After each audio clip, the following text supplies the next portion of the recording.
우리 할렐루야 샬롬하고 인사하는 시간 같습니다. 할렐루야 샬롬 샬롬 샬롬 샬롬 샬롬 샬롬. 하나님 사랑합니다. 여러분 주 안에서 사랑합니다. 오늘 사사기 11장 고난을 승리로 이끈 비결 입다의 이야기, 하나님께서 예배하신 사사 입다의 이야기입니다. 인생 자체가 그렇게 평탄하지도 않았고 환영받지도 않았던 입다가 이렇게 하나님의 은혜를 입으니까 엄청난 일을 해내는 그런 내용. 1절에서 11절까지 중심인데 우리 11장 전체 40절까지 잠깐 살펴보고 은혜를 나누도록 합니다. 사사로 부름을 받은 내용이 1절에서 11절. 이기적이고 독선적인 이스라엘 민족들에 대한 이야기가 나옵니다. 11장 1절에 보니까 길르앗 사람 입다는 큰 용사였으니, 그런데 애석하게도 기생이 길르앗에게서 낳은 아들이었고, 길르앗의 아내도 그의 아들들을 아들하니까 이제 본부인에게서 아들이 있었다. 그 아내의 아들들이 자라매 입다를 쫓아내며 그에게 이르되 너는 다른 여인의 자식이니 우리 아버지 집에서 기업을 잊지 못하리라 한지라. 이 입다가 그의 형제들을 피하여 돕 땅에 거주하며 잡류가 그에게로 모여와서 그와 함께 출입하였더라. 굉장히 통솔력이 좋았던 사람이에요. 다른 사람들이 이렇게 많이 붙어서 와서 그와 함께 출입하고, 출입했다는 것은 아주 많은 활동을 했다라는 뜻입니다. 얼마 후에 암몬 자손 이스라엘을 치하니라. 암몬 자손 이스라엘을 치게할 때 길르앗 장로들이 입다를 데려오려고 돕 땅에 가서 입다에게 이르되 우리가 암몬 자손과 싸우려 하니 당신은 와서 우리의 장관이 되라 하니, 입다가 길르앗 장로들에게 이르되 너희가 전에 나를 미워하여 내 아버지 집에서 쫓아내지 아니하였느냐? 이제 너희가 환난을 당하였다고 어찌하여 내게 왔느냐? 미운 소리를 하죠. 8절에 그러므로 길르앗 장로들이 입다에게 이르되 이제 우리가 당신을 찾아온 것은 우리와 함께 가서 암몬 자손과 싸우게 하려 함이니 그리하면 당신이 우리 길르앗 모든 주민의 머리가 되리라.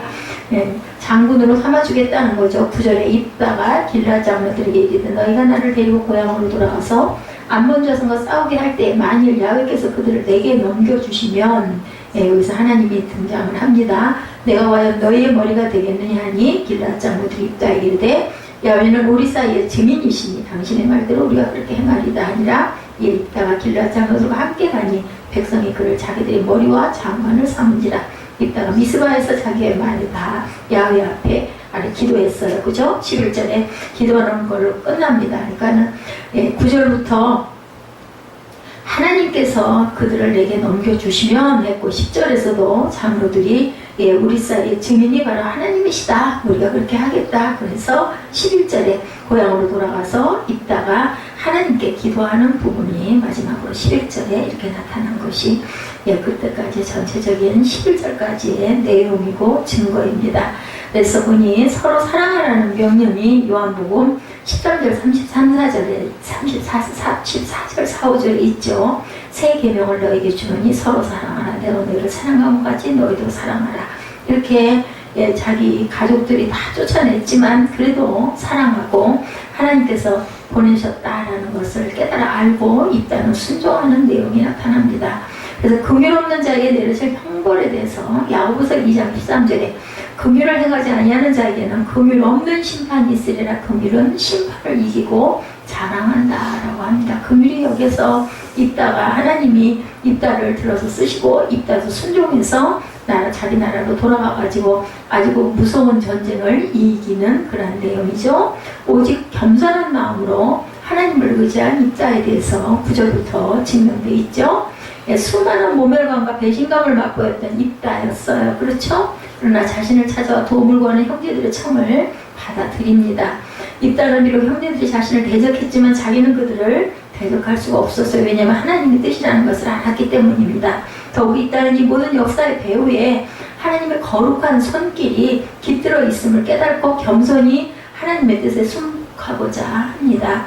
서로 용서하라고 아까 요한복음 13장 34, 5절에도 있지만 에베소서 4장 32절에도 용서하라고 그러죠. 서로 친절하게 하며 불쌍히 여기며 서로 용서하기를 하나님이 그리스도 안에서 너희를 용서하신 것 같이 용서할 때, 그럴 때 하나님께서 나의 잘못도 또 용서해 주시죠. 주의 번을 쫓아 용서하라. 골로새서 3장 13절에 누가 누구에게 불만이 있거든 서로 용납하여 피차 용서하되 주께서 너희를 용서하신 것 같이 너희도 그리하라. 이렇게 말씀합니다. 암몬 자손과 담판을 합니다. 입다가 12절부터 보면 이제 입다가 암몬 자손의 왕에게 사자들을 보내이르되 내가 나와 무슨 상관인게 내 땅을 치다 내게 왔느냐 하고 이제 시작을 합니다. 우여곡절 끝에 이스라엘의 사사가 된 입다는 먼저 이스라엘을 짓누르고 있던 암몬 족속을 물리쳐야 하는 사명을 중차단 사명을 짊어졌습니다. 근데 입다는 이스라엘에게 있어서 먼 친척 관계에 있던 암몬 족속을 향해 무조건적으로 전쟁을 선포하지 않고 그들과 대화로 문제를 풀려고 하는 그 내용이 나타나죠. 특히 입다는 아르논 강에서부터 야복 강에 이르는 넓은 땅에 대한 이스라엘의 소유권을 확인시키기 위해서 암몬 족속을 설득하려고 합니다. 그 부분이 18절까지 쭉 나타납니다. 암몬 자손의 왕이 왜 이렇게 했느냐라고 12절에 따지니까 암몬 자손의 왕이 입다의 사자들에게 대답하되 이스라엘이 애굽에서 올라올 때 아르논에서부터 야복강 요단까지 내 땅을 점령했기 때문에 이제 그것을 평화롭게 돌려달라 하니라 이렇게 얘기를 합니다. 너희들이 점령했기 때문에 내가 돌려달라고 한다. 14절에 입다가 암몬 자손의 왕에게 다시 사자를 보내 서신을 보낸 거예요. 그에게 이르되 입다가 이같이 말하노라. 이스라엘이 모압 땅과 암몬 자손의 땅을 점령하지 아니하였느니라. 이스라엘이 애굽에서 올라올 때 광야로 향해서 홍해에 이르고 가데스에 이르러서는 이스라엘의 사자들을 에돔 왕에게 보내어 이르기를 청하건대 나를 내 땅 가운데서 지나가게 하라 하였으나 에돔 왕이 이를 듣지 아니하였고 또 그와 같이 사람을 모압 왕에게 보냈으나 그도 허락하지 아니하므로 이스라엘이 가데스에 머물렀더니 그 후에 광야를 지나 에돔 땅과 모압 땅을 돌아서 모압 땅의 해 뜨는 쪽으로 들어가 아르논 저쪽에 진쳤고 아르논은 모압의 경계이므로 모압 지역 안에는 들어가지 아니하였으며 이스라엘이 헤스본 왕 곧 아모리 족속의 왕 시온에게 사자들을 보내어 그에게 이르되 청하건대 우리를 당지의 땅으로 지나 우리의 곳에 이르게 하라 하였으나 시온이 이스라엘을 믿지 아니하여 그의 지역으로나 지나지 못하게 할 뿐 아니라 그의 모든 백성을 모아 아하스에 진치고 이스라엘을 침으로 이스라엘의 하나님 야훼께서 시온과 그의 모든 백성을 이스라엘 손에 넘겨주심에 이스라엘이 그들을 쳐서 그 땅 주민이 아모리 족속의 온 땅을 점령하되 아르논으로부터 야복강까지와 광야에서부터 요단까지 아모리 족속의 온 지역을 점령했던 너희들이 먼저 시비를 걸고 그 땅 좀 지나가자고 하는데 못하게 해서 하나님께서 그들을 우리 손에 붙여가지고 우리가 그것을 어쩔 수 없이 점령했다라고 이제 이렇게 증거를 하는 부분이 22절까지 나타납니다. 그래서 이스라엘 하나님 야훼께서 이같이 아모리 족속을 자기 백성 이스라엘 앞에서 쫓아내셨거늘 내가 그 땅을 얻고 사는 것이 옳으냐. 하나님이 주셨는데 니들이 뭔데 그렇게 잔소리냐 이제 이런 얘기예요. 그죠? 이런 입다의 열심 있는 행동은 우리가 어떻게 오늘날 세상 사람들과 관계를 가져야 할 것인가에 대한 좋은 해답을 어떻게 했어요? 아주 조목조목으로 딱 들어가지고 증거를 하죠. 더 이상 다른 말을 하지 못하게 일목요연하게 증거하는 부분이 지금 우리가 함께 읽은 것처럼 나타납니다.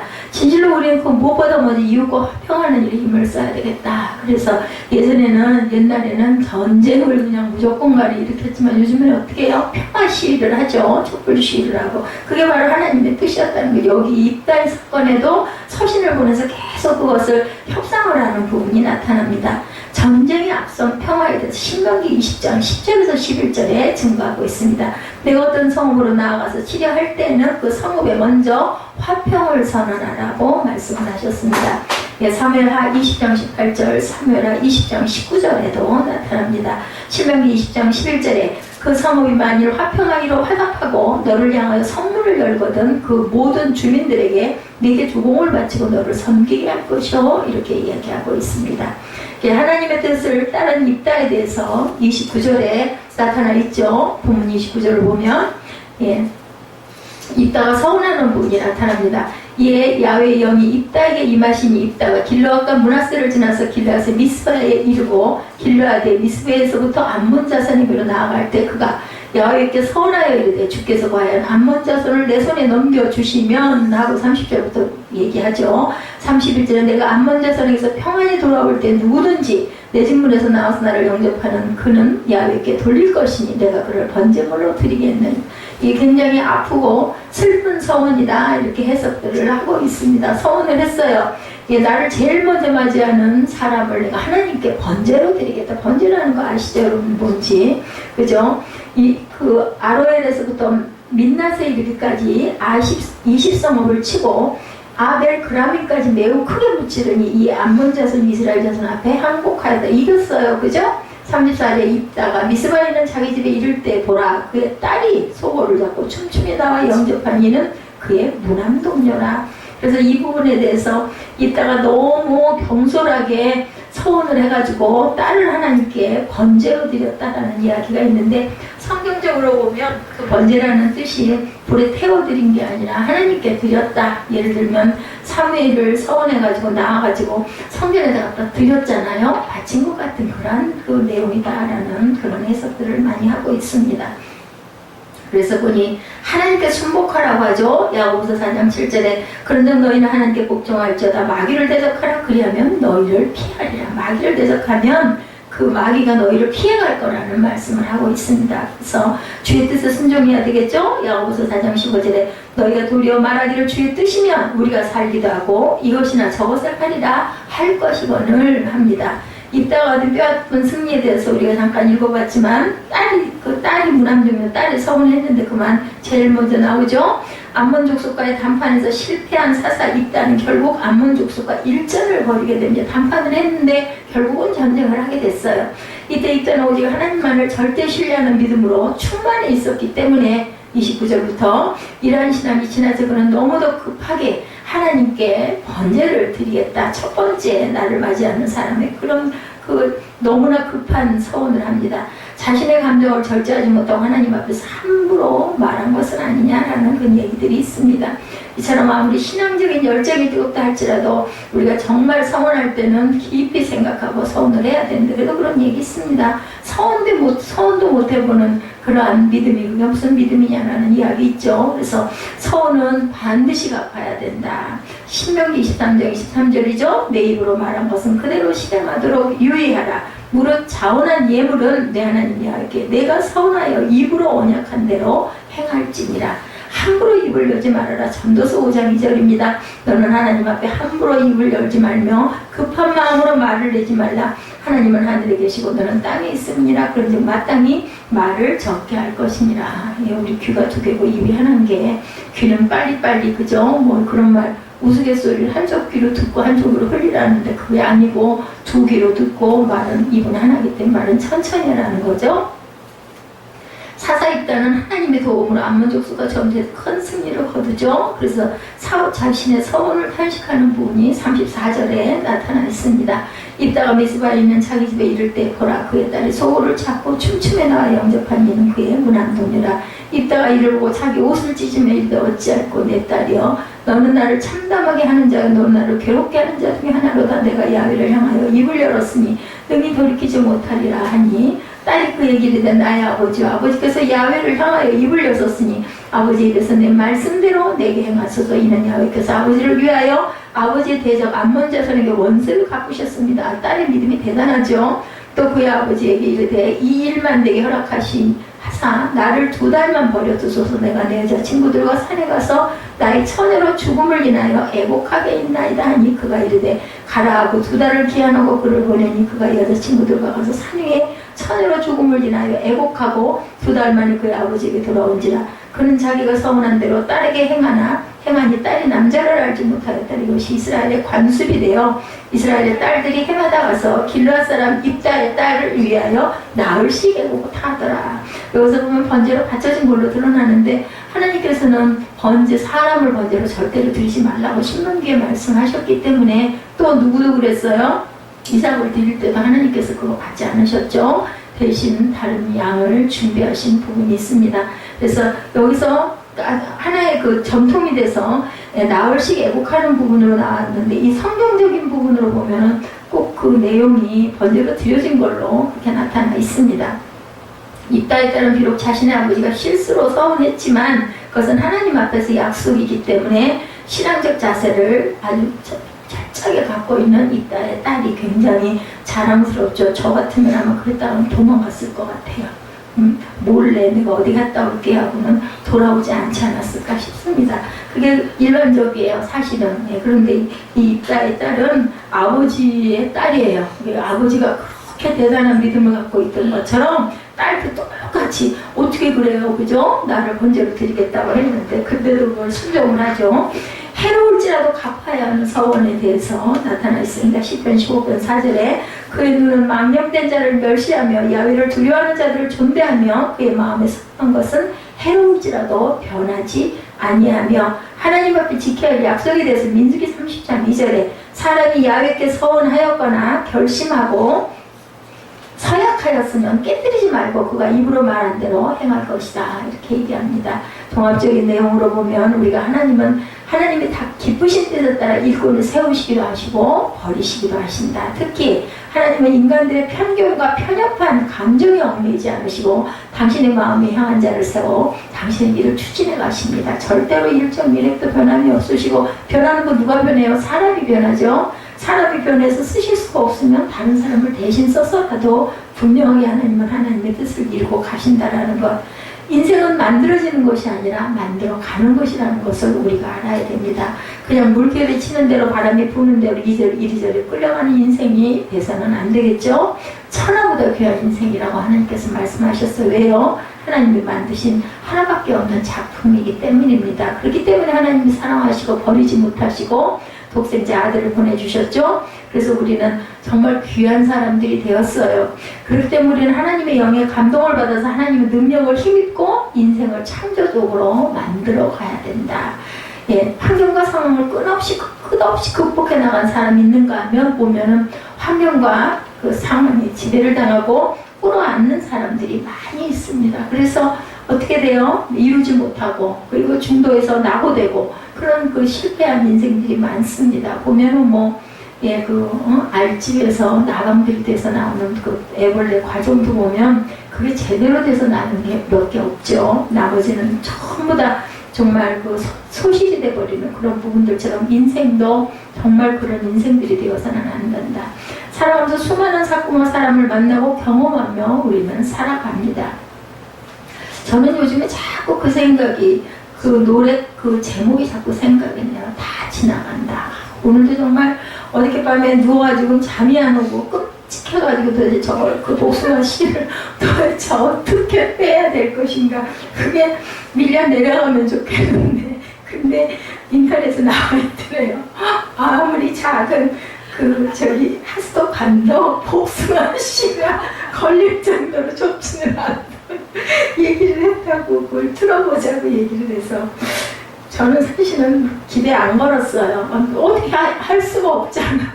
그거 해서 안 되면 이제 뭐 불러야 되는데 어떤 걱정이 되냐면 씨가 내려가다가 더 깊이 내려가서 더 밑에 가서 중간에 걸리면 이제 그걸 어떻게 할 거냐. 그랬는데 어쨌든 현재 물이 내려갑니다. 근데 그전처럼 확 내려가지는 않고 약간 역류를 하면서도 그래도 쑥 내려가서 정말 종일 굶었어요. 그랬다가 아까 저녁 5시 넘어선가 라면을 하나 끓여 먹고 좀 쉬느라고 쉬다가 쉬지도 못하고 뭐 잠도 못 자고 그러고 일어났는데 하루의 일상이 이렇게 아무것도 아닐 것 같은 정말 아무것도 아니잖아요. 그 하수도 사건이 뭐 이렇게 대단해요. 근데 그게 저를 올무어같이 가둬놓다 보니까 어제 오늘 그냥 완전히 또 그 전날은 그 자동차 때문에 그래서 내가 목사가 돼가지고 기도도 깊지가 못하고 영이 충만하지 못해가지고 자꾸 이렇게 사탄들이 나를 뒤흔들고 아주 깜깜한 아주 할 수 없는 것들을 가지고 이렇게 저를 시달리게 하는데 그래도 하나님께서는 우리 형편과 처지를 아셔가지고 피할 길도 주시고 어찌됐든 간에 많이 놀랐어요. 굉장히 상심이 됐었습니다. 어떻게 할 수가 없어가지고 아니 물어봤더니 한 5만원 주면 와서 해준다 그러면 뭐 마음이 아파도 복숭아씨 값이다 하고는 그냥 할 수 없다 하려고 그랬더니 아니 15만원 정도는 줘야 된다. 기계로 와서 부셔야 된다고 얘기를 하는데 너무 끔찍하더라고요. 우리는 하나님의 영의 감동을 받고 그 능력에 정복이 되어야 돼. 하나님의 능력이 정복돼서 우리가 이끌려 살아가야 돼. 누구처럼? 이 입다처럼 기생아들이잖아요. 그런데도 쫓겼었어요. 근데 하나님이 쓰시고자 하니까 그저 모셔드리죠. 그리고 장군이 되게 해주시는 하나님. 그리고 사사가 되죠. 야훼의 영의 감동을 받으면 삶의 환경과 상황을 끝없이 극복해 나간다. 그래서 대단한 인물들을 하나님은 쓰시지 않고 정말 보잘것없는 인물들을 아주 대단하게 쓰시는 하나님.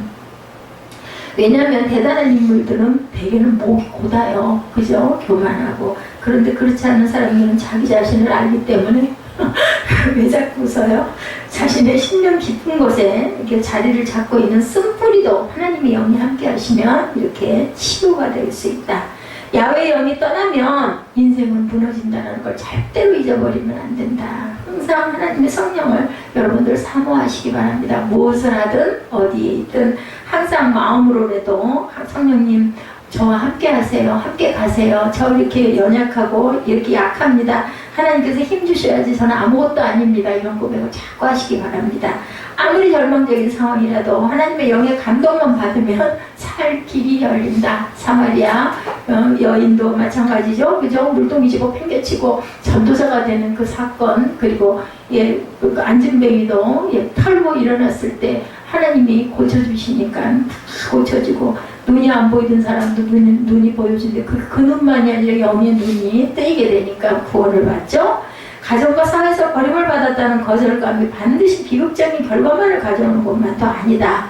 사람은 그저 자신의 그릇을 어떤 것을 어떻게 바라보느냐에 따라서 우리가 이렇게 변하면 똑같은 환란과 연단을 겪어도 그것을 계기로 그것이 하나의 큰 밑거름이 되고 그것을 극복함으로 인해서 강건한 게, 제가 이렇게 해서 그 독립된 이제 진짜 내가 혼자라는 것을 절감하게 하신 하나님은 아닐까 이런 생각을 합니다. 이제는 운전도 많이 무서워하지 않고 할 수 있게 되고, 아직도 레비는 서툴기는 하지만 어쨌든 그 전쟁터가 되어 있는 우리 주차장을 보면서 예전 같으면 저는 주차 못해요. 무서워가지고 너무 막 주차가 중간에도 막 줄을 서 있고 하는데도 어떻게든 해서 들어갈 수 있게 해주신 거, 그것도 다 체육관 덕이죠. 그래서 주차를 하도 많이 하다 보니까, 그러다 보니까 이제는 좀 그런 것도 조금 익숙해지고, 하나님께서 항상 우리에게 어떤 단계를 통해서 극복을 하고 가게 만드시는 하나님. 가족과 친구들과 세상에 버림을 받는다 해도 자기 자신을 버리지 않으면, 포기하지 않으면 인생을 열심히 산 멋진 사람들도 우리 주변에는 정말 많죠. 중요한 것은 야훼의 영의 감동을 받아야 된다. 우리 윤종 집사 보니까는 아주 참 그런 것 같아요. 그래서 그 말이 있는 것 같아요. 시도도 못한다라는 얘기가 있죠. 저 같은 사람도 아마 그 수영장에는 없을 것 같고, 우리 윤종 집사 보니까 아주 이제 보니까 수영 선수들의 그 다이빙, 오늘 제가 이제 그 영상을 조금씩 보다 보니까 그 다이빙이 그냥 다이빙이 아니라 수영 선수들이 빨리 달리기 위한 그런 다이빙이더라고요. 뛰어들어가는 그 다이빙의 종류가 있더라고요. 보니까 엉덩이를 들고 허리를 낮추는 다이빙이 있고, 허리를 치켜들고 엉덩이를 낮추는 그런 다이빙의 종류가 있는데, 한 다이빙은 속도를 빨리 내려고 하는 다이빙, 그래야 얼른 멀리 가기 때문에, 한 다이빙은 좀 더 이렇게 열심히 빨리 달리는 게 아니라 그 다이빙 자체로 인해서 어떤 그 도움을 받으려고 하는, 그 스피드에 도움을 받는 그런 다이빙이 두 가지가 있다라는 설명을 들으면서, 다이빙 선수들이 그 어떤 그 대회나 이런 거 나갈 때 하는 그러한 다이빙을 연습하는 거구나 하는 생각이 들더라고요.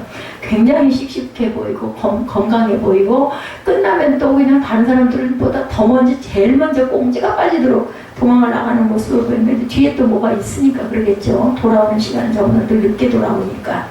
성경에 나오는 많은 믿음의 사람들이 큰 역사를 일으킬 때마다 나오는 동일한 말씀은 뭐라고 그러냐면, 야훼의 영의 감동을 받아, 이렇게 얘기합니다. 그러니까 모두 다, 그죠? 예수를 잘 믿는 사람들도, 은혜를 받는 사람들도, 또 주의 종들도, 선교사님들도, 또 평신도 사역자들도 다 주의 영의 감동을 받았기 때문에 그런 일들을 좀 미쳤나 봐. 왜 저렇게 예수를 별나게 믿어 하는 모든 사람은 다 자기 힘이 아니라 야훼의 영의 감동을 받은 사람들, 이해 못해요. 다른 사람은 아니 꼭 그렇게 할 일이야. 근데 그 안에 기쁨이 있는 거를 발견을 하거든요. 저도 이렇게 설교를 하면서도 그렇게 죽을 것 같고 힘이 들었는데도 찬양을 하면 정말 가슴이 뜨거워지고 목이 메고 눈물이 나서 찬양을 할 수가 없고, 말씀을 증거할 때도 아는 말씀인데도 또 이렇게 증거하고 전하면서 너무너무 은혜를 받습니다. 그러면 제 그릇이 이 그릇인 거예요. 근데 하나님께서 참 모나고 별나게도 쓰신다는 생각이 들어요. 아까 수영장 얘기를 잠깐 했지만,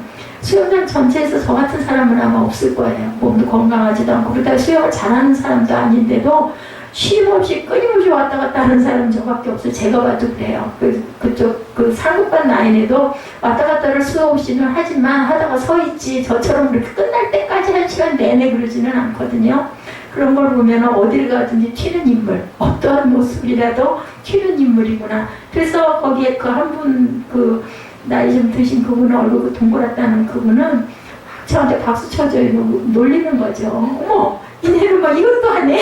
그러면서 놀리면 그냥 저는 웃죠. 뭐 얘기할 틈은 없으니까. 그러고들 다들 멍하니 쳐다보고 있는 거죠. 구경꾼들이에요, 전부 다. 그 중국반은 나이 드신 남자분들이 많아가지고 한 번 하고 나면은 한 5배는 쉬어요. 그러다가 또 한 번 정도 하니까 제가 한 6, 7번 왔다 갔다 하다가 중간에 그 양반들 한 번씩 갔다 오고는 서가지고 쭉 서갖고 구경하는 거죠.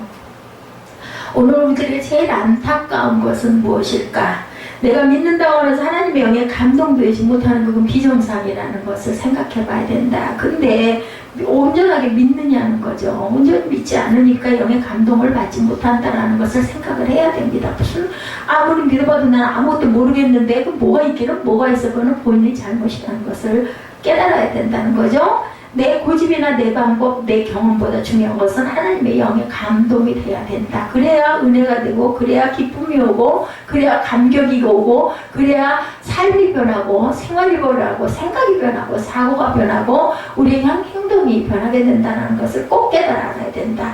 오늘 본문에 등장하는 사사 입다 이야기, 우리 아마 두서없이 급하게 읽었지만 40절까지이기 때문에 읽었지만 아마 내용을 그냥 하나의 뭔가 조그마한 짧은 단편 소설을 보는 것처럼 내용이 다 와서 들어오지 않습니까? 그도 역시 형제와 가족으로도 버림을 받았어요. 어찌됐든 이복 형제들로부터 누구도 그래서 요셉도 그랬잖아요, 그죠?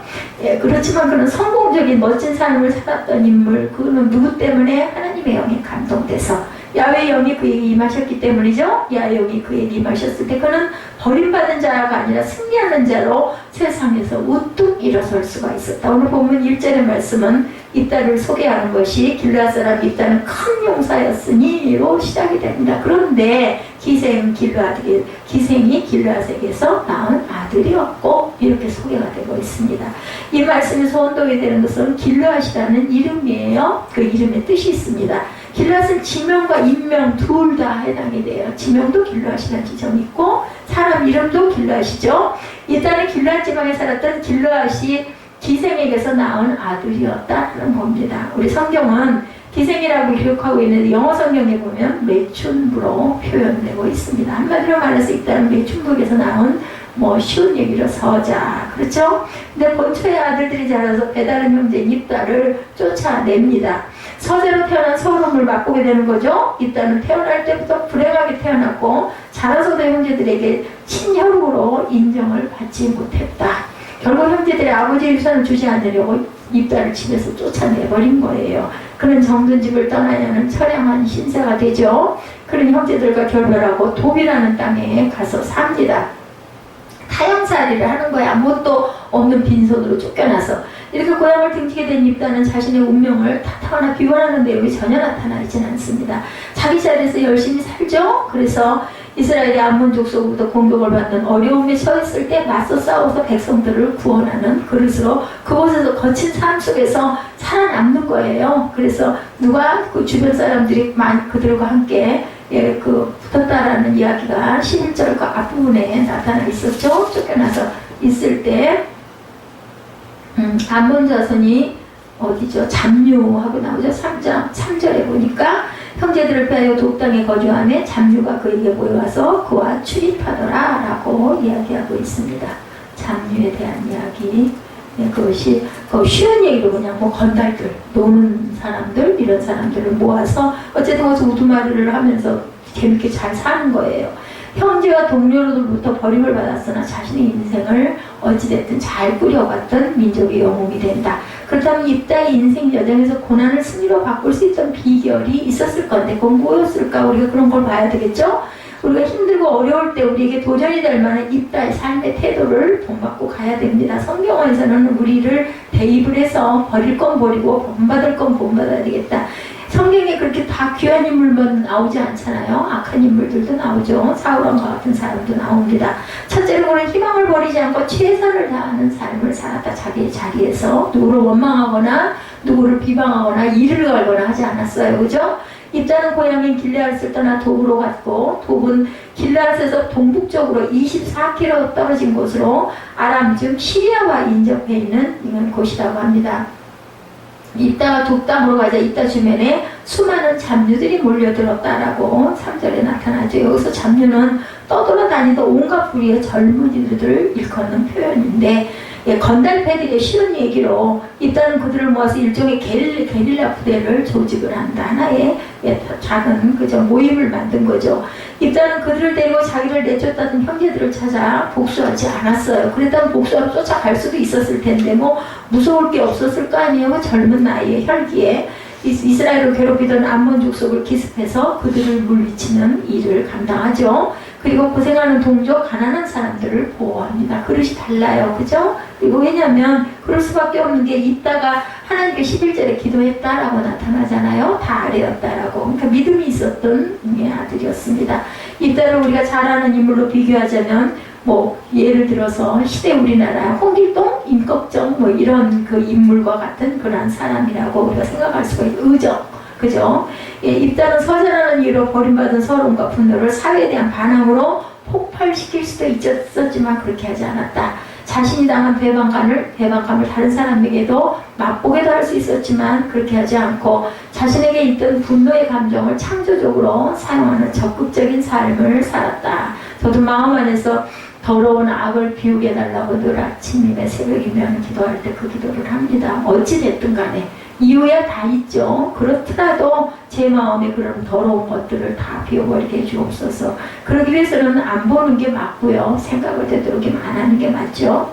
사람은 혼자서 사는 존재가 절대로 아닙니다. 다수의 공동체 속에서 여러 사람들과 어울려 살아가야 되는데 사람이 태어나서 최초로 경험한 공동체 가정이죠. 그런데 이런 공동체 속에서 사람들과 함께 살아가다 보면 어느 순간에가 우리가 부딪힐 때가 많아요. 가장 원수가 누구라고요? 남편이고 아내죠. 그래서 저는 아까 문득 그 생각을 했어요. 원수를 사랑하라는 게 하나님 그 뜻이네.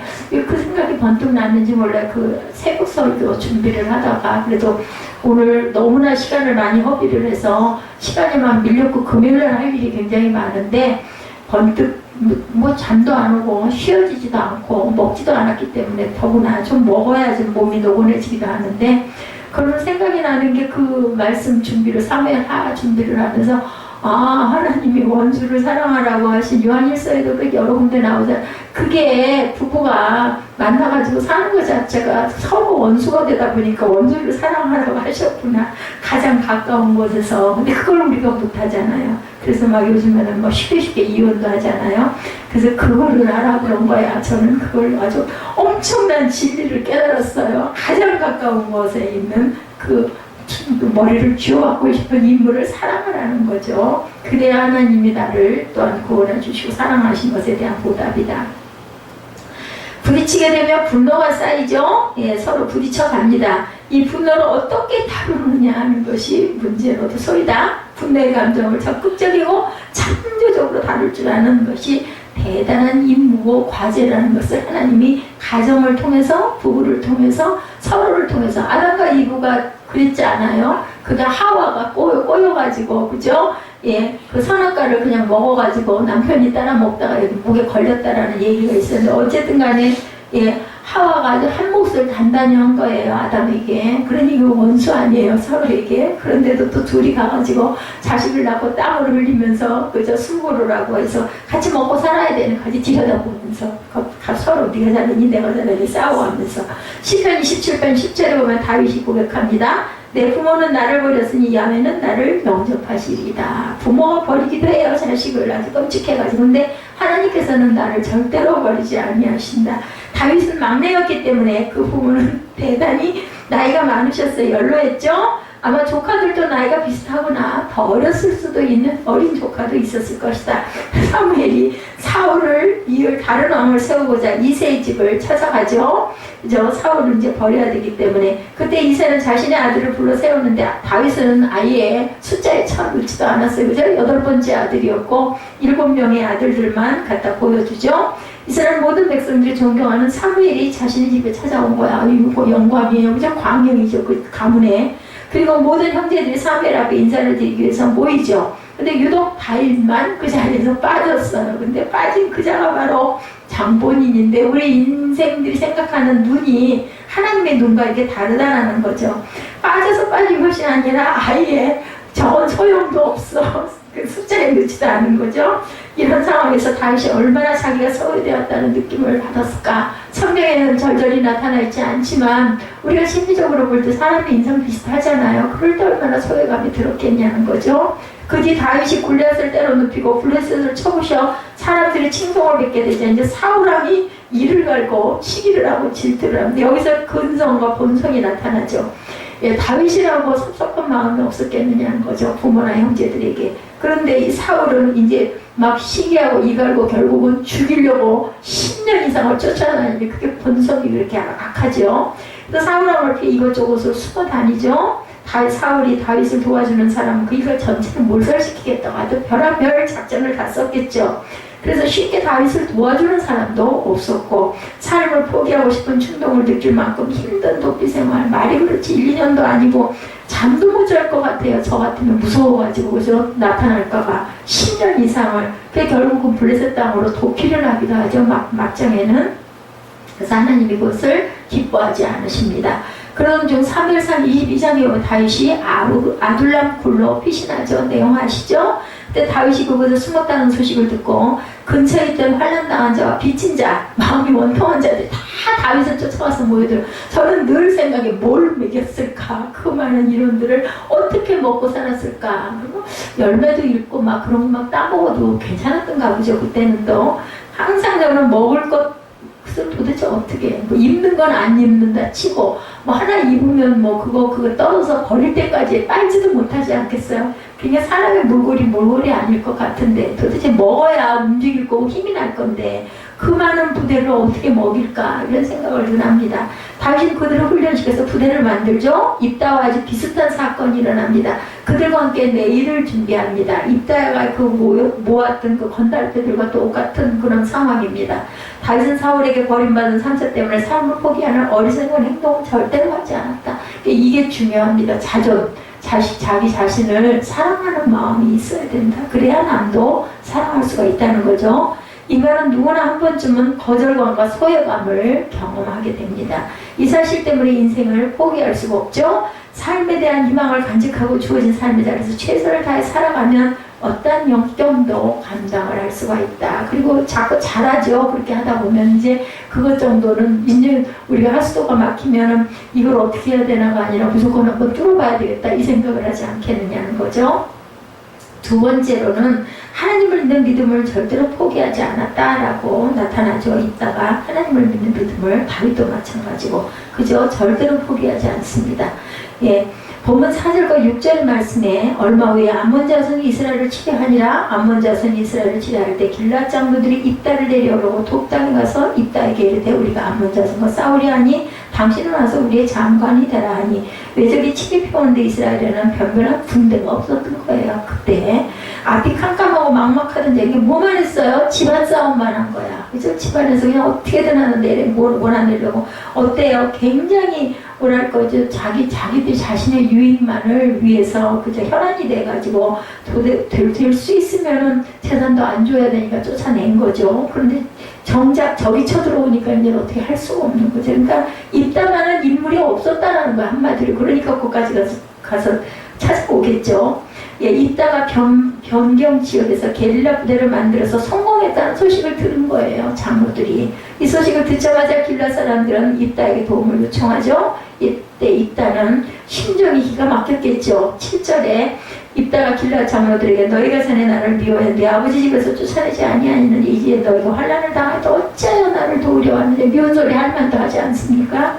입다는 나를 쫓아낼 때는 언제고 너희들이 왜 나에게 와서 도와달라고 하냐. 그러니까 그만한 힘이 있었던 거죠. 그러나 입다는 그들의 도움을 거절하지 않습니다. 하나님의 뜻이 거기 있다는 걸 알았던 거죠. 9절에 입다가 길르앗 장로들에게 이르되 너희가 나를 데리고 고향으로 돌아가 암몬 자손과 싸우게 될 때 만일 야훼께서 그들을 내게 넘겨주시면 여기에 만일 if가 붙습니다. 하나님께서 나와 함께 해주시면 이렇게 말하죠. 내가 과연 너희의 머리가 되겠느냐 이게 서원 약속을 받습니다. 입다는 자신의 전략과 전술로 이스라엘을 구하겠다고 하지 않죠. 이게 믿음의 사람이죠. 입다는 야훼께서 암몬을 그에게 붙이실 때 승리할 수 있다라고 이야기를 합니다.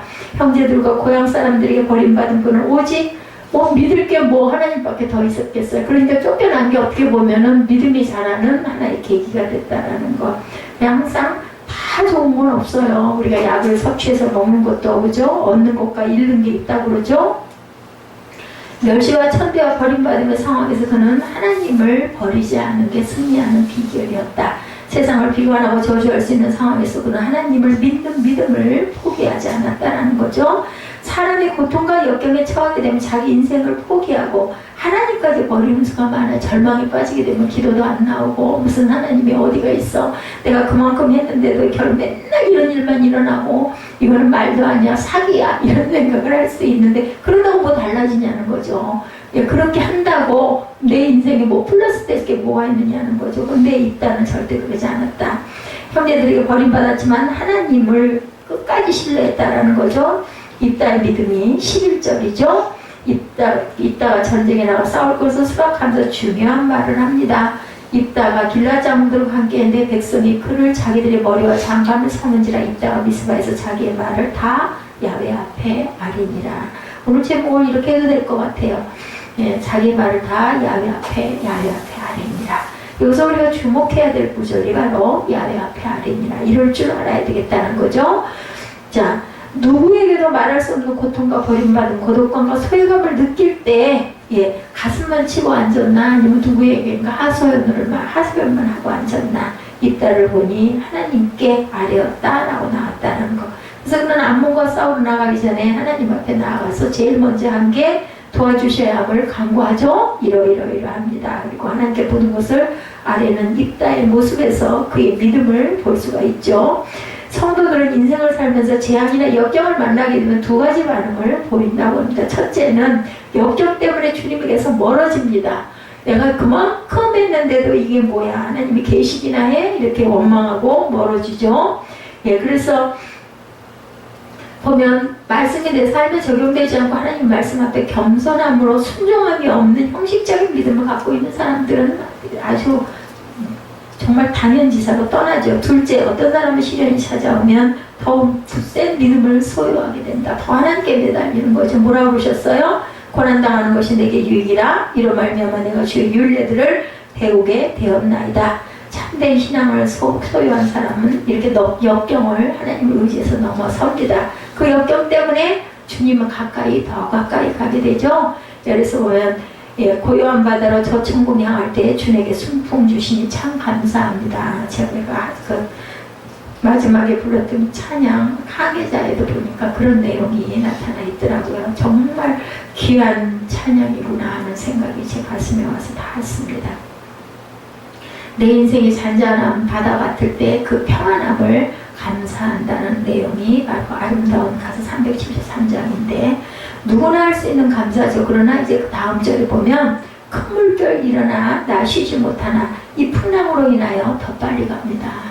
제가 수영을 하면서 물개를 타니까 물이 나를 도와주고 물이 나를 밀어주는 거. 근데 물에 가서 섞이지를 못하면 그 역행으로 인하여 나가지를 않아요. 그러니까 물개를 타다 보니까 어떻게 되냐면 리듬을 느끼다 보니까 하나의 어떤 노래를 부르는 것 같은 저는 음악의 어떤 감성을 하나님 분명히 주신 게 있는 게 저는 그 수영을 하면서 물속에서 제가 리듬을 타면서 놀고 있는 느낌이 듭니다. 그러니까 시간 가는 일도 모르고 너무 기쁘고 좋은 거죠. 그러니까 자꾸 그거를 계속 반복을 해서 하려고 하게 되는 거. 왜냐하면 물이 나를 도와준다는 걸 알기 때문에 하나님이 나를 도우신다는 걸 알면 우리가 하나님께 가까이 가고 아뢰지 않을 수가 없잖아요. 이런 마음이 돼야 된다는 것.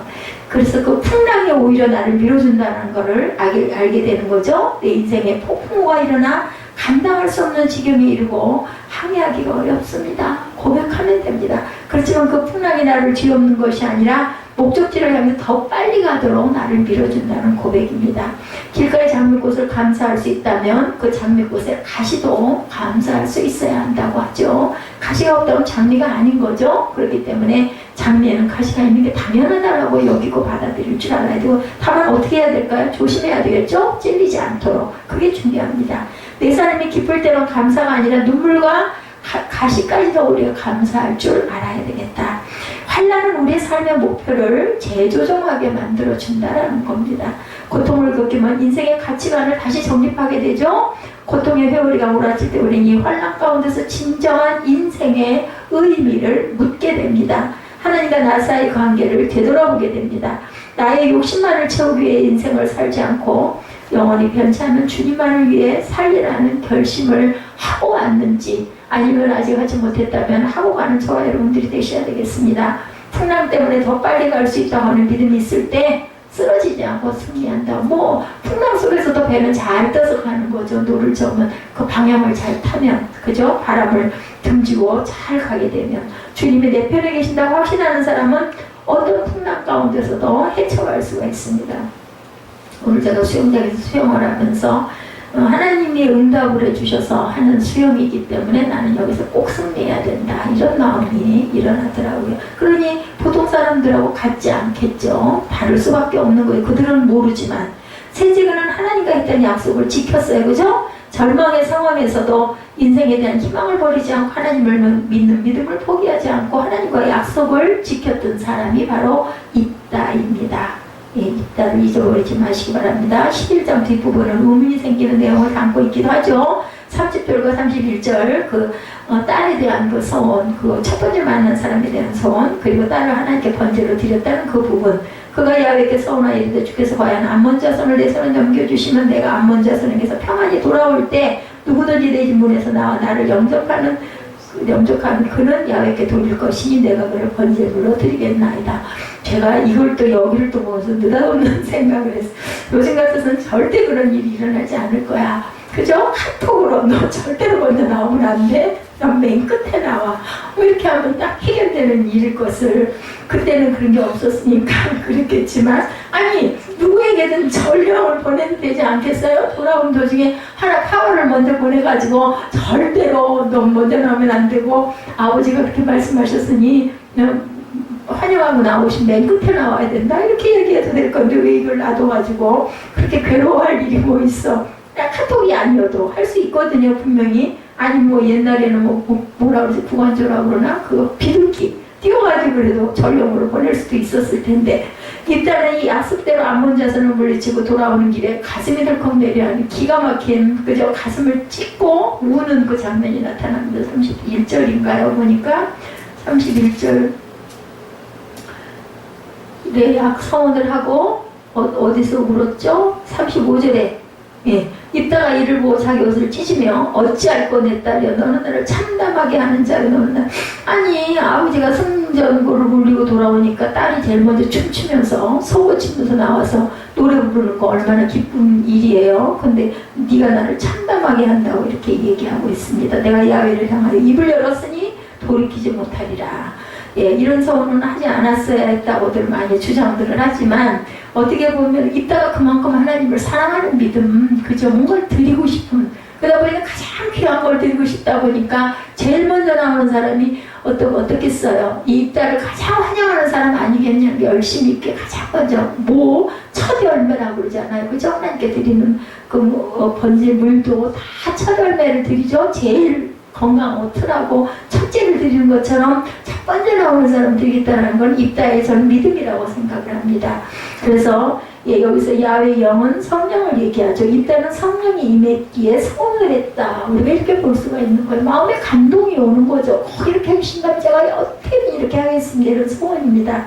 그래서 헌신이 없는 원인 가운데 하나가 소원이 없다는 것을 우리가 생각해야 된다. 헌신을 잘하는 사람은 하나님께 하지 말라고 해도 해요. 제가 이거 이렇게 할게요. 하나님 저는 이렇게 하고 싶습니다. 그러면서 기뻐하죠. 그래서 지키지 못할 소원은 하지 않는 것이 좋다. 감정적으로 건축 공부한다고 막 막 예배드리고 막 찬양하고 그리고 나서는 그거 돌리잖아요. 근데 그런 부분들이 참 어떤 면으로는 조심해야 될 부분인데 또 교회 행정으로 인해서는 그것도 확인은 해야 되니까 건축 공급을 받아야 되니까 그렇게 몰아갑니다. 평생 신앙생활을 하면서 서원 한 번 안 해본 사람은 성령에 임한 사람이 아니라는 것도 우리는 그것도 인정 안 할 수가 없습니다. 그 결심을 할 때는 정말 성령께서 우리 마음에 감동을 주시니까 내가 어떻게든지 이렇게 할 거야. 근데 그래 놨다가는 그만 교회를 옮기거나 어려움을 당하면은 그냥 흐지부지해지는 경우가 많죠. 형식적으로 주일날 아침에 교회 왔다 가는 것이 고작인 사람들은 이 한국 교회에 굉장히 요즘에 그 많다고 그러죠. 인터넷 예배도 뭐 부지기수로 드리고 있기도 합니다. 하나님의 영광을 위해서 복음을 위해서 사랑하는 자녀들까지 바쳐가며 주를 위해서 또한 헌신하는 사람들도 있습니다. 보면은 그런 도중에도 그 방향을 보면 사람이 형식적으로 믿는 사람들보다 어때요? 열범적으로 예수를 믿는 사람이 오히려 훨씬 더 나중에 보면 그런 사람들이 하나님의 은혜 가운데 돌아갈 때 가장 중요한 건 저는 사는 과정도 중요하지만 돌아갈 때 아니겠는가 하는 생각을 많이 합니다. 이웃에게 복음을 전하지도 못할 뿐 아니라 자기의 신앙도 그런 사람들 자기 신앙도 못 지키죠. 하나님의 영광을 위해서 내 삶을 불살라 버리겠다는 각오로 사는 인생이 멋지고 아름다운 삶이다. 한 번 살다가는 어차피 한 번은 가잖아요. 뭐 300살을 살든 뭐 징그럽지 않아요. 300살 하면 400살을 살든 그죠? 200살을 살든 한 번은 꼭 갑니다. 기회가 중요한 게 아닙니다. 예수님을 보십시오. 그죠? 예, 33세의 나이로 돌아가죠. 예, 보면 훌륭하신 분들, 일찍 돌아가는 분들 굉장히 많습니다. 그렇지만 그 인생이 실패한 인생 절대 아니죠. 오히려 너무나 안타깝고 너무나 아쉽지 않습니까? 그리고 살아계시죠. 보면은 전통적인 성경학자들은 입다가 실제로 자기 딸을 살아있는 인간 제물로 바쳤을 것이라고 해석을 해왔지만 사실은 그죠? 그렇지가 못하다. 왜냐면 성경에는 분명히 그런 번제 드리지 말라고 말씀했거든요. 37절에서도 죽음을 인하여 애곡한다는 표현이 나와서 우리가 이 내용으로 보면 딱 그렇게 11장 그 후반절 내용으로 보면 그렇게 보고 있지만 이따가 야곱께 번제를 드린다는 것은 사람을 번제로 드릴 때는 동물을 드릴 때처럼 피를 흘리는 게 아니고 사람을 번제로 드린다는 것은 성막에 가서 평생 하나님을 수종드는 삶을 살게 한다라는 하나님께 드린다고 그러잖아요. 제가 아들 낳으면 첫아들 하나님께 드릴 그럼 뭐 불태워서 죽인다는 뜻이 아니죠. 주의 종으로 드린다고 이렇게 많이 그 서원을 합니다. 이 사실을 신명기 12장 31절에서 제가 찾아봤습니다. 내 하나님 야훼께서 내가 그와 같이 행하지 못할 것이라 그들은 야훼께서 꺼리시며 가증히 여기시는 일을 그들의 신들에게 행하여 심지어 자기들의 자녀를 불살라 그들의 신들에게 드렸느니라 이렇게 나타납니다. 절대로 이것을 하지 말라고 몰록이라고 했죠. 몰록. 예, 그 우상신을 섬기는 그런 몰록신은 자녀를 불 가운데로 지나가게 하고 번제로 태워서 드리기도 합니다. 그 대표적인 신앙신이죠. 몰록이. 몰렉은 불을 질러놓고 자녀들을 불 가운데로 지나가게 하거나 제물로 바칩니다. 그 일을 했던 대표적인 유다 왕이 므낫세 왕이었어요. 역대하 33장 6절에 보면 므낫세의 악한 행실에 대해서 고발합니다. 또 흰놈의 아들 골짜기에서 그의 아들들을 불 가운데로 지나가게 하며 점치며 사술과 요술을 행하며 신접한 자와 박수를 신임하여 야와 부시기에 악을 많이 행하여 야훼를 진노하게 하였으며 이렇게 얘기하고 있어요. 보면 역대하 33장 6절에도 그런데 자녀들을 불 가운데로 지나가게 한 일은 이스라엘 역사에 끊임없이 나타납니다. 우상신을 따라하는 거예요. 그러니까 성경은 이 사실에 대해서 그와 같은 행위는 악이고 하나님을 진노하게 했다 이렇게 나타나고 있습니다. 그러므로 자녀를 제물로 바치는 행위는 하나님께서 싫어하시는 행위고 이것이 입다가 얘기한 그 부분이 딸을 제물로 번제로 드린 것은 아닐 것이라고 얘기를 하죠. 이따가 사람을 야훼께 바치겠다는 서원은 어디에 근거가 되어 있을까? 레위기 27장 2절에 보면 이스라엘 자손에게 말하여 이르라 만일 어떤 사람이 사람의 값을 야훼께 드리기로 분명히 서연하였음 너는 그 값을 정할지니 이렇게 나타납니다. 이스라엘은 전통적으로 사람을 얼마든지 하나님께 바칠 수가 있었습니다. 인간을 하나님 앞에 바치는 서원 습관을 갖고 있었고 그것은 사람의 피를 흘려 희생하는 것이 아니라 하나님을 위해 전적으로 희생제사로 사랑하는 아들, 딸을 바치는 것이고 지금도 신앙이 좋은 부모들은 첫 열매 아버지께 드릴게요 하고 서원을 하는 그런 부모님들이 많이 있습니다. 태어나기도 전에 서원을 하죠. 이 아들은 목사가 될 것이라고 공포를 하기도 하죠. 아들과 전혀 상의하지도 않고 부모의 뜻대로 하나님의 감동으로, 그죠? 근데 어떻게 생각을 하냐면 제가 그렇게 마음을 먹고 그 아들을 위해서 계속 기도하다 보면 분명히 하나님의 종이 될 것입니다 라는 믿음을 가지고 기도하고, 그 기도는 거의 열심히 기도하신 분들의 자녀들은 그대로 이루어지는 것들을 우리가 주변에서도 많이 봅니다. 이것은 확실히 희생이라는 거죠. 세상에서 즐겁고 재밌게 사는 게 아니라 하나님의 종으로 드려지는 거죠. 근데 그 종으로 살아가는 그 삶이 은혜를 받고 하나님의 영에 붙들림을 받음을 기쁨과 감사의 삶을 살아간다라는 겁니다. 어떤 일을 하더라도 아마 다른 일을 그렇게 하라고 못할 거예요. 저도 오늘 그런 생각을 했습니다. 그렇게 피곤한데도 해야 될 것을 해야 되니까 앉아가지고 묵묵히 하고 있는 제 모습을 보면서 이게 아마 다른 일을 내가 이렇게 하라고 그러면 나 못할 거다. 그리고 아마도 그 일을 못할 뿐만 아니라 집행을 하지를 못할 거다. 그러다만 하나님이 주신 소명이 맞구나, 이런 생각을 했습니다. 우리가 기억해야 할 사항은 이따가 하나님께 약속했고 약속을 지켰다라는 사실을 기억해야 된다. 이것이 우리에게 주는 중요한 교훈입니다. 우리 시대의 그리스도인들은 신앙생활을 하면서 하나님께 약속 한 번 못 해보고 살아가는 사람들이 너무나 많죠. 자신이 이기심 때문에 혹시나 손해를 볼까봐 절대로 서운하지 않습니다. 그런데 우리가 기억해야 할 것은 하나님 앞에 약속을 하고 약속을 지키는 신앙이 정말 참 신앙이고 귀한 신앙이라는 것을 누구나 다 아는 것 같으면 그게 그렇게 대단하겠습니까? 그죠? 어떤 사람은 서로 약속을 하기도 하는데 자기 삶이 어려워지면은 지푸라기라도 잡는 심정으로 하는 경우가 있습니다. 하나님이 이번만 도와주시면 제가 앞으로는 절대로 이렇게 할게요 하고 약속할 때가 많죠. 이건 굉장히 정말 기본적인 원초적인 약속이긴 하지만 이 약속도 안 하는 것보다 하는 게 낫습니다. 평생 주님을 위해서 힘껏 열심히 살겠습니다. 주님이 주신 달란트와 은사를 사용해서 주님과 이웃을 섬기겠습니다. 다시는 세상을 보지 않고 하나님의 나라를 바라보겠습니다. 이런 소원을 할 줄 아는 그런 저와 여러분들이 되셔야 되겠죠? 보이지 않는 하나님의 약속이라고 절대로 헛소리 쉽게 생각해서는 안 되겠다. 성경에 보면 우리 주님의 생애를 묘사한 감동적인 말씀이 베드로전서 2장 4절에 있습니다. 사람에게는 버림받아 되었으나 하나님께서는 택하심을 입은 보배로운 산돌이신 예수께 나아가, 이렇게 이야기하고 있습니다. 세상 사람들에게는 버림을 받았어요. 그죠? 그런데 하나님께는 택하심을 받은 산돌이라고 얘기합니다.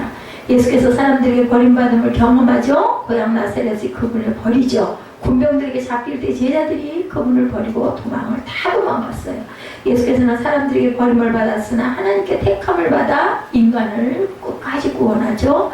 인생을 살면서 우리가 인간관계에서 상처를 받는 일은 얼마든지 있을 수가 있습니다. 그러나 하나님이 우리를 버리지 아니하신다는 믿음과 스스로의 인생을 포기하지 않는 자세와 주님을 향한 헌신의 약속과 함께 인생을 살아간다면 끝까지 절망은 절대로 없다라는 것, 비극적인 운명을 극복하고 새로운 삶을 창조한 이따의 모습에서 우리가 위로와 격려를 받고 우리의 삶을 절대로 어려운 상황이 있다 하더라도 절망하거나 낙심하거나 포기하거나 아니면 믿음을 꺾거나 하나님을 불신하는 일이 없이 끝까지 믿음을 지키셔서 하나님이 주시는 귀한 축복을, 이따와 같은 축복을 받아 누리시는 저와 여러분 되시기를 주님의 이름으로 축복합니다.